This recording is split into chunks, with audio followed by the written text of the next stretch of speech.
Alright, so I just finished episode 23 of Vinland Saga, and I know that technically isn't the last episode of the second season, but it is the last episode of the Farmland arc, I'm pretty sure. So I really just want to talk about how this arc was, since I really haven't made any videos on it, or really comments about Vinland Saga Season 2, or, well, how people are saying Vinland Saga, which it really is. So during episode 23, I'm not even gonna lie, guys, I started crying, man. I'm still a little bit emotional from it because holy crap, just all the emotions, man, the happiness and also like a little bit of sadness because, you know, all the events that have gone on, but just seeing Thorfinn really grow as a person from how he was in season 1 as this just barbarian-like killer. All he thought about was revenge to the man that he is now is just really gets me in the feels. Like, I'm starting to tear up right now because, like, a lot of people really was hating on Vinland Saga Season 2 because Thorfinn isn't the same person anymore. I mean, that's the whole reason behind this second season, or I should say this arc, is that he grows from being a, well, I would say kind of terrible person to somebody who understands and values life and his own life and realizes all the wrongdoings that he has done. Now, to a certain extent, I get it. I really wanted to see Thorfinn be an absolute badass again and just kick some major ass, which we really didn't get a lot of it. Maybe only a few scenes. Not really to the full extent of what he was in season 1. So I get a little bit of the complaints, but at the same time, this isn't some action shonen where fights are happening every upper episode. No, this is all about character development and character growth, which I will say they handled so freaking beautifully because at first, I'm not gonna lie, it was a little slow, and I'm not saying that I was not entertained by it, but I'm like, alright, you know, I kind of knew this is going to be really not very action-packed, and it's going to be a little bit slower, and it's going to be totally different from season 1. And I honestly thought it was great from the very beginning, but I was not totally, I guess you could say, in love with season 2. I still gave it like a 9 out of 10. I was like, okay, well, I still got hella respect for this series and kind of like how Thorfinn is, you know, kind of growing from it. But I mean, at the very beginning of season 2, he is not even close to the person that he is by the end of season 2. So it was a little bit like, oh man, what did they do to my boy Thorfinn, man? Like, they just kind of ruined his character, but I wouldn't just say ruined as in he's a bad character now, but, you know, he's not that savage that he was, and, oh, God, it hurt a little bit, man. And I will say, Mappa, you guys did a phenomenal job, honestly, with the animation, with the feeling and the vibes from it, and also just the music choices, especially, like, the OP 1 and 2. I mean, OP 1 felt like a dang movie. It really told a story, and I was not expecting it to be such a freaking banger, man. It really brought out all these kind of emotions to it because it just felt so grand, and I don't really know if Mappa is like the ones behind the OP necessarily. I'm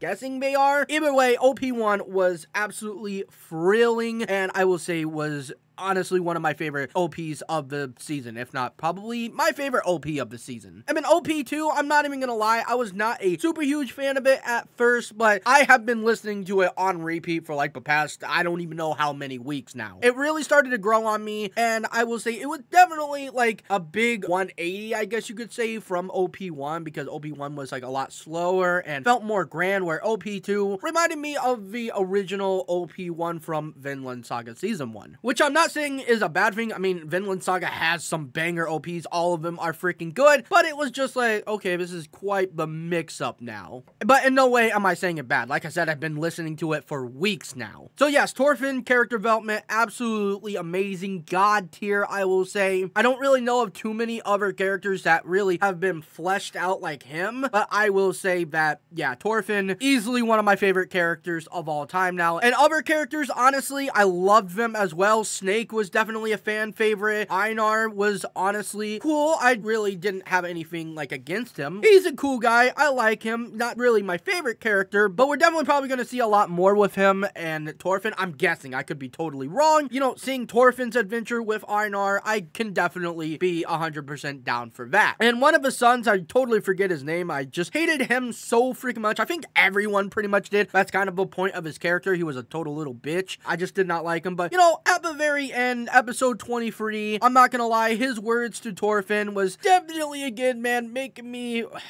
tear up and get in my feels, because even though I did not like the guy, it's also great to see his character development as well, and he's like, Thorfinn, I want to be like you, a strong and kind man, and I'm like, okay, dude, I didn't like you this entire time, I'm still not a super huge fan of you, but I also like that you have kind of grown to be a better person and can respect Thorfinn, the GOAT. But also, rest in peace, Einhide. I don't really know how to pronounce her name. I'm so bad with names. I'm sorry. But, yeah, it really is sad and unfortunate for her. Honestly, I wasn't the biggest fan of her in the sense of, like, I didn't really feel too emotional when she rested in pepperoni. But it is definitely sad to see. You know, it's not really making me like, oh my god, my whole week is ruined. But I saw her as more of a tool in a sense. And that sounds kind of bad. But tool to help Einar and Thorfinn grow and push the story forward. Now, don't get me wrong, her story was absolutely tragic, although I'm pretty sure, like, almost everyone who was a slave's life was pretty tragic in some way. Still, great character, but I really saw her more as a character than a person in a sense. I know that might sound kind of weird, but what I'm saying is I didn't really have the biggest connection with her, honestly, which she did a great job, you know, and like I said, rest in pepperoni to her. And I know I'm really mostly speaking about the characters because really this is what, like, the anime is about, all these characters and their character development and them growing as people. Like, Canute,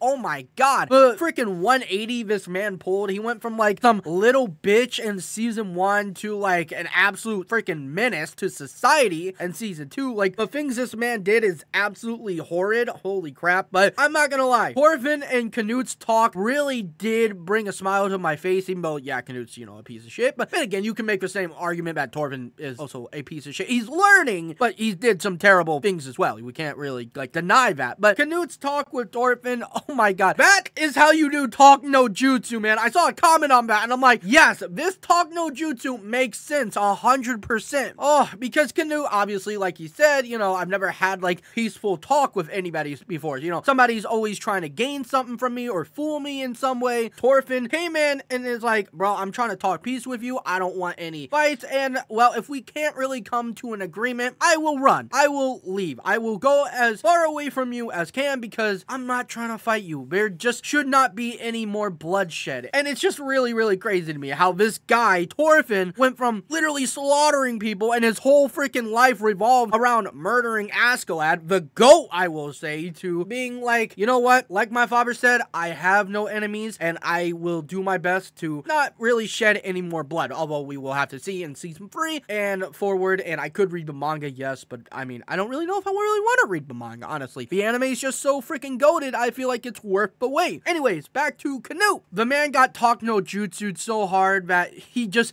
literally went back on pretty much a lot of the things that he did, especially like when he said he's no longer seizing any farms, and he even left the farm. Like, that's actually crazy to me. I guess you could say that was not necessarily foreshadowed, but you could see that coming. It was still a little shocking to me because it's like he went all in on this place. Like, you know, he didn't really want to shed too much blood if he didn't have to, but for him just to be like, you know what, Thorfinn, you're right, man, I'm gonna leave, bro. God, dude, his words, man, it didn't just hit Canute, man, it hit me, and I'm sure it hit a lot of people too who watched this. Whoever is the author behind Vinland Saga, I'm sorry, I don't know you. You truly know how to write a masterpiece of a story, and Mappa, I have to say, you guys did wonderful as well. And you know what, I'm not even upset about the whole studio change. So, you know what, Mappa, you have really shown again that you can make absolutely god tier anime, and I'm really glad that the quality of Vinland Saga didn't really go down at all. But yeah, Vinland Saga, absolutely goated. I loved every single episode. I will say that it is 100% worth the watch. Absolutely god tier. Y'all need to watch it, man. And if you really weren't McLovin' it from the start, I'm telling you, man, it is worth the watch. Maybe, you know, you won't really like it, but I can say that I 100% vouch for Vinland Saga, aka Vinland Saga. So yeah, I hope you all did enjoy the video, and if you did, if you would not mind leaving a like and consider subscribing, I would really appreciate that. Hope you all have a fantastic day, night, evening, morning, whatever the hell time it is for you. Thank you all so much for watching, and I'll see you guys next time.